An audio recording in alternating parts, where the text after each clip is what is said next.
Hello and welcome to another free code session. My name is Jason Bach and it is nighttime rather than the morning where I've been doing some of my episodes. I have a different kind of tasty beverage. Some beer this time. You know, I heard a comment that with the COVID-19 quarantines and stay-at-homes and everything else that's going on that there's really only two parts to the day now, coffee and alcohol, which is a little depressing and disconcerting in some ways, but not that surprising either. I know that at least with the coffee aspect, I'm drinking my fair share in the morning, but the alcohol consumption, no, it's been pretty much regular, maybe a little bit more, but again, I'm not a person to actually drink a lot, so to that point, though, I have read that there's been more, apparently the purchase of alcoholic beverages has been higher at liquor stores. I don't know where exactly I read that, but that would not be all that surprising. You know, when you're kind of cooped up in your house for so long, plus you're trying to avoid getting sick with something that's not something to take lightly. It's kind of that stress in the back of your head all the time, even if, you know, like my life right now isn't particularly stressful, but that's always in the back of my head. You know, my younger son, he has to go for an orthodontist appointment on Monday, and he kind of has to. I have to do a blood test tomorrow because I'm on warfarin. I'm on a blood thinner. So I have to do that every 6 weeks. And they're like, no, we want you to come in. It's like, yeah, but my levels are always great. I'm like, I hardly ever miss. And so it's like, can we just wait 2 weeks or something, you know? But I don't know. It is what it is. So that thought kind of just lingers in the back of my head. But in any event, let's talk about some coding stuff. So what I wanted to do in this episode, give you another status on whenever, or dub sharp, and give you a demo. And then there's a bunch of to-dos and code that I want to address. I know some of them I've actually already addressed, and I just haven't taken the to-dos out. At some point, I'm going to formalize this and make this like to the point where I'm like, I'm good with it. I can start doing like branches and commits and everything. I've just been doing everything off of master right now just because this is still kind of playing around with it, but I'm getting closer. So where I'm at right now is I can actually run legit Bafunge programs to a certain extent. Okay, so for example, I can do one print hello. I can say run, and it says hello. Okay, that's the part at the bottom. I could say like show tree off and show program. I'm following IMLO's conventions here, and then let's reset the program. I can say one. Hold on, let me look at my simple little program that I use in my presentation. So I can say one print hello, 2 1 2, and then I could say here 3 minus 1. I believe that would be correct. And you notice it prints it 4 times. If I say run again, you can do 4 4. See, that's a little concerning. It should not do 4 times consistently. Let me try something here. 1 print hello, 2 1 2 3 1 minus 1 run. See, now we're getting 3 2. So that's interesting. That's actually kind of I'm going to put that on my list here. So this gives 2 or 3 hellos. This minus 1 always gives 4. And the reason why I find this to be a bug is because I thought I was interpreting a line like that to say find line 1 and remove one of them. So why is it always giving 4? Like, I didn't see any difference between those. Let's reset again. This is the fun about programming and discovery, is that you try stuff and you're like, I didn't expect that. Yeah, -1. Run. 4, 4, 4, 4, 4. That's not correct. We should see some variance. Yeah. So I don't know why it's doing that. But the point is, I can do prints. I can actually say print string of random 4, and I'll explain what this does in a second. Oh, yeah, I literally use... this will be interesting. Let's see what this does. Yeah, I don't clear it out, so I gotta reset. 1 print string of random 4. Okay, so the random, I didn't want to say RND because I like things actually spelt out. I don't like I's and J's and K's everywhere in my code unless they're indexes for a for loop. But the string there is actually supposed to be a cast. So technically, in whenever, I don't know if there's actually even a cast, if they're following like a C cast, or would you actually have the string in parentheses to say cast the result from random, which is an int. I was calling it just a number, but apparently whenever programs can support floating point, but we haven't got there yet. In any event, so that returns a number, and then saying string of what's in there is actually the cast to say cast it to a string. I guess that's something you can, that's the way it works in Pascal, because print takes a string. So now you notice why 5,880. Well, what I'm actually saying here is give me a random number of that many digits, because it's all big integers, and so it's not like saying up to the max of this. Okay, I might change that, but I thought I'm going to keep it that way for now, just because I can print a random number that way. And then if you really wanted to get to a maximum, eventually, if you read the whenever spec, it says that all the mathematical operations and everything. So now that I have function conventions in here, what I should be able to do now is pretty simple and just be able to support a lot of method calls. Okay, so and right now I'm have them all go through this execution engine. What I may do with some of them, if they're just simple like print or random, is to eventually just go directly to like the code that would be required to do that. I'm not sure just yet. But the point is that I actually have something that's working and running to some degree. So this is actually a big step, because now I can actually do things and get a little bit more complicated and start building in even more stuff. So this is actually a really good step. But before I go too far, what I want to do is actually address, let's see, do I have some things in here that I should commit? Small, minor changes. Gotta love those commits with totally useless comments like that. Okay. So let's go to our task list and let's see what some of these are. So consider making this internal. I don't know yet. MO tends to like to do things where he makes a lot of stuff internal. Doesn't also have testing of everything, and that's one thing I do need to address is, while there's a lot of tests, I personally like having tests around like all my classes, all my objects, all the methods, and have them tested in isolation by themselves. It's because I want to make sure that I'm catching all the combinations that I should be. Right now, I mean, even as I'm about to fix some bugs, I'm not necessarily going to be making tests for them, and that's making me feel more and more like giving me the willies the longer I do this. So that is one thing I definitely need to address, is spend some time and sit down and start writing tests for all these. I may do that actually tonight. I may just do that off camera, because watching somebody write tests is sometimes kind of boring, but we'll see.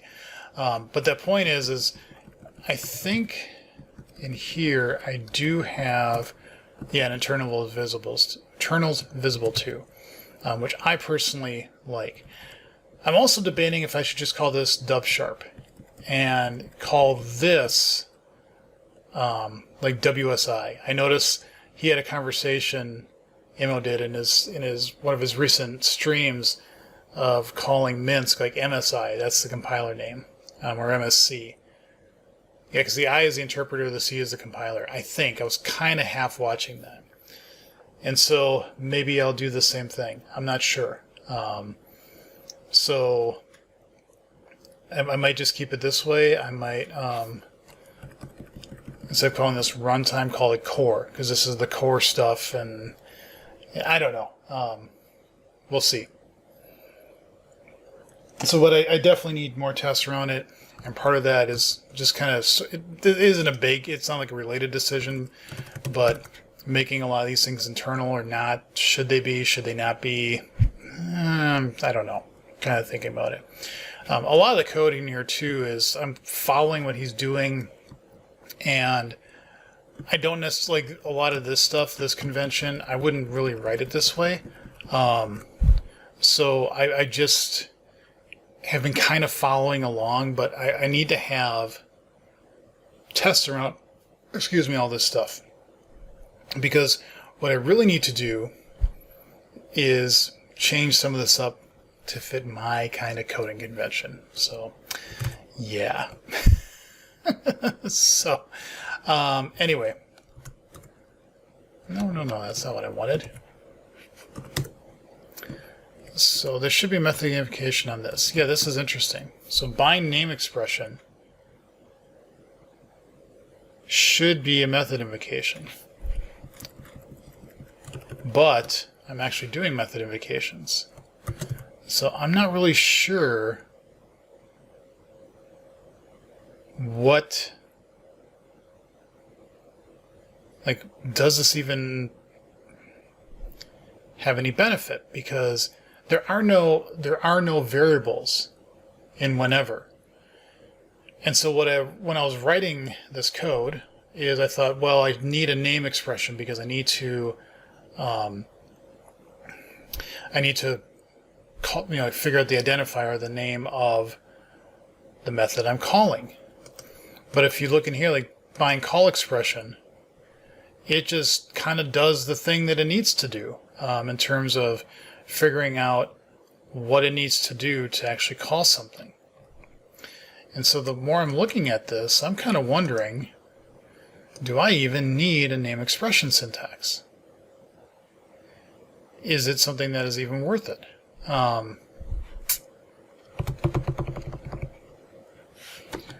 Let's just see. If I came here to name expression and said take that out, okay, now that makes this wrong, so fine, let's take that out because we don't need it. Now what else is wrong? Right, so we're going to take that out.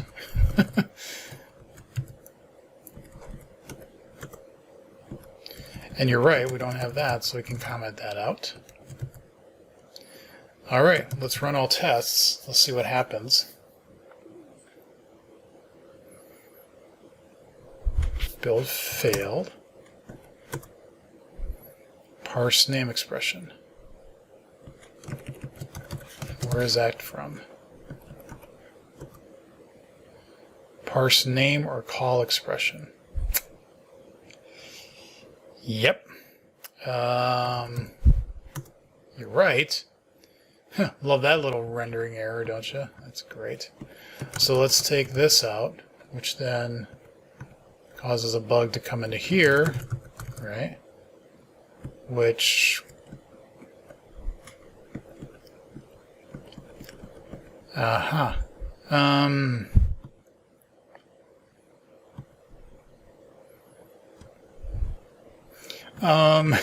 what am I doing if I don't actually?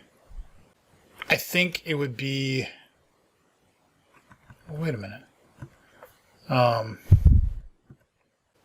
don't have anything in here now anymore that does something like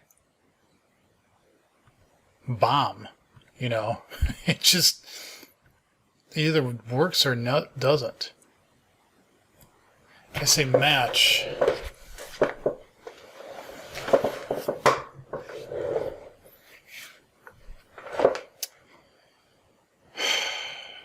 the heck would I do? I have the feeling that what I can do is just, I'm wondering if what I really can get away with is just saying name or call expression is just call expression. And then yes, you're complaining because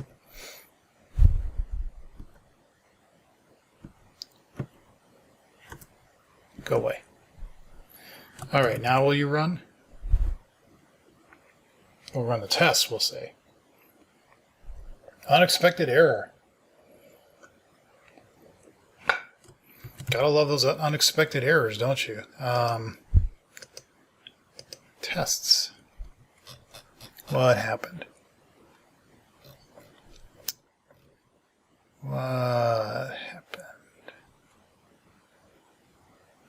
Oh, that's a... Yeah, I get that weird error sometimes. Nothing failed.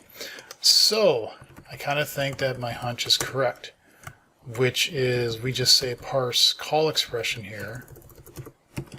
Okay, and therefore we don't need that at all. Wait. Why wouldn't you... Did I... What? Okay, what? Parse call expression. Oh, I actually have it spelled incorrectly. Okay, there we go. Fair enough. All right, so that's good. Then we can take out this. We don't have a name expression. We don't even have a NameExpression Syntax class. So that can go. Delete by. And the binder does not have to care about the name expression anymore. Which means all this goes away. I like deleting code. I mean, if there's no reason... In a real language, you might, need it, but I don't. So, one print hello, run hello. Reset. One print of string cast of a random for run Bob's your uncle. Okay, so that one's off the list, which is good. At some point, yeah, so this is another one. So some of these I can't get rid of. So I noticed that there is, not on this one, but there's, I think, on one of the types, he has a base type that will walk what your get children. What he'll do there is he'll actually have an implementation in the base class that depends on the ordering of where you put your properties in your C# file, which I just don't trust that the metadata is always going to end up being in that right order. So I didn't write it that way. He also has a getProperties method. What I've noticed in his current repo is that that method doesn't even exist on the bound no class anymore. So I'm kind of waiting to see as I go through the episodes, does he just remove it? Did I miss something? Does he put it somewhere else? I don't know. So I got to wait on that one. Okay. That is fine. Consider using a bit flag. Yeah. The reason I said this one is because to create it, you actually have to use named arguments. Well, you don't have to, but otherwise it reads kind of weird. So this one I would do if I had tests around. So let's actually do that. This is in binding. So we'll come in here to, we don't even have a binding folder. Version tests. So it's a public static class, and what can we test here?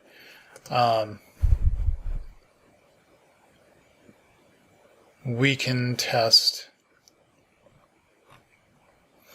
we can look at these and determine if the values are the correct ones. So we can say test public static void verify explicit conversion. So we'll say assert multiple. I've really gotten to like that.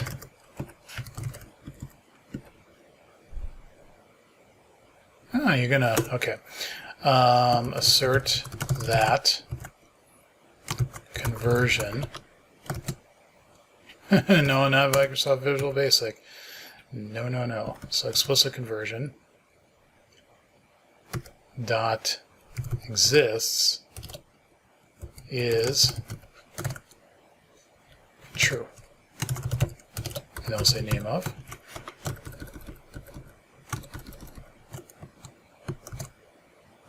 Well, actually, we can just say here conversion exists. Okay. I realize this is probably going to make this go longer and into 2 episodes, but that's fine, because this is going to illustrate a point. I will make sure that with this episode and the next one that I do not get into more testing things. In fact, I'm going to switch to a bug next. Okay, but this again shows that tests are important. Is explicit? Would it be explicit?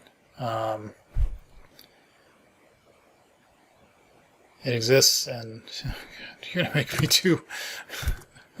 It's true and implicit, so I think it'd be true.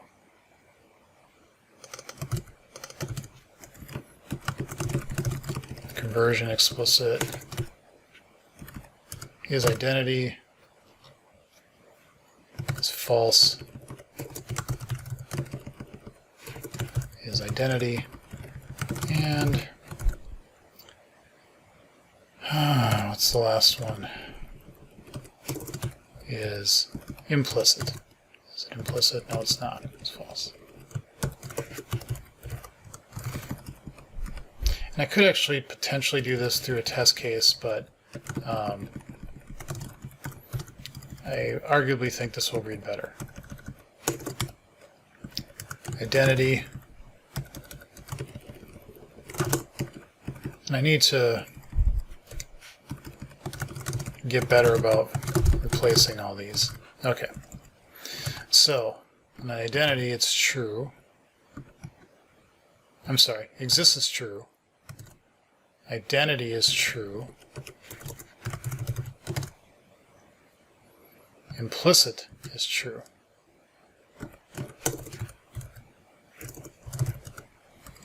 So that means explicit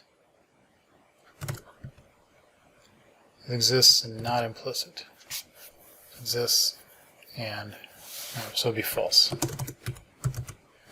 Yay! Only 2 more.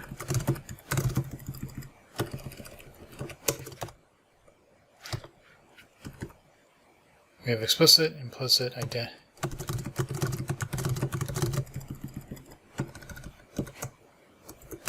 Okay.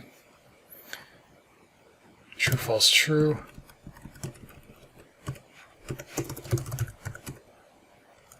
And then the explicit one again is exists and not implicit. Exists. So that would also be false. And then the none, which I think all of them are going to be false.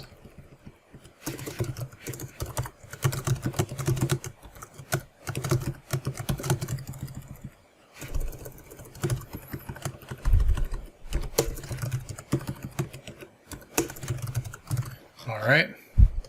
Run those for now.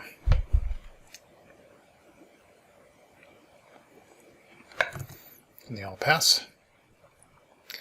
All right, so now we can classify a conversion.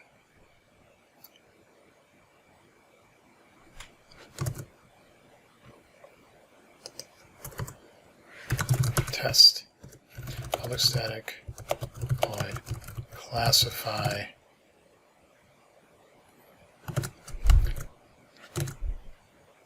so it's either return of an identity or return of explicit.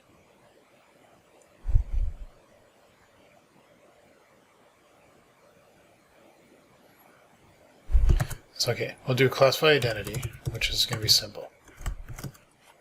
Assert that conversion.classify on the type symbol of a Boolean, type symbol Boolean, is equal to conversion.identity. In this case, I don't need to name anything. And yes, you want me to make this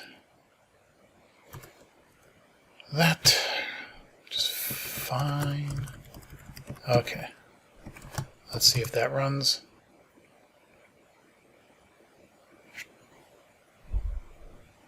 It does.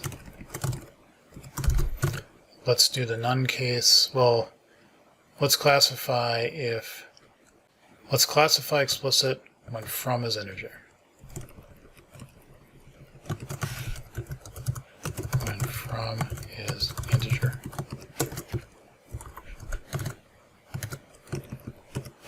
String, it needs to be an explicit.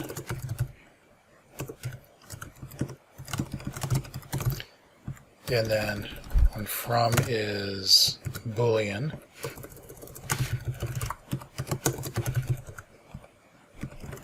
and we also need two more.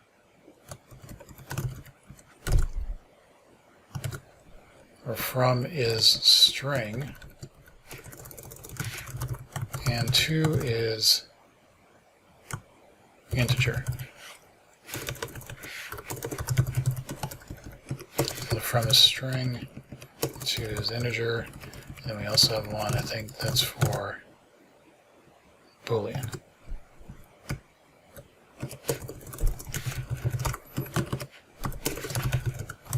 Okay. And then we have a none. How do we get a none?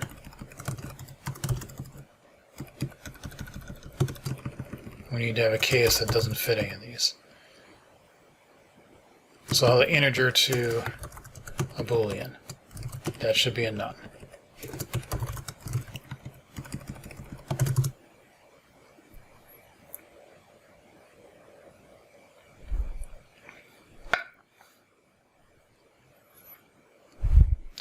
Okay, so I'm going to say removed name expression syntax and added test for conversion. Okay, so I'm going to record another one where we're going to try the bit flag idea with that, and then I'm going to try to fix a bug. And then if there's time, we're going to fill it in with some other stuff. So, thank you all for watching. Leave comments and questions below. See you in the next episode.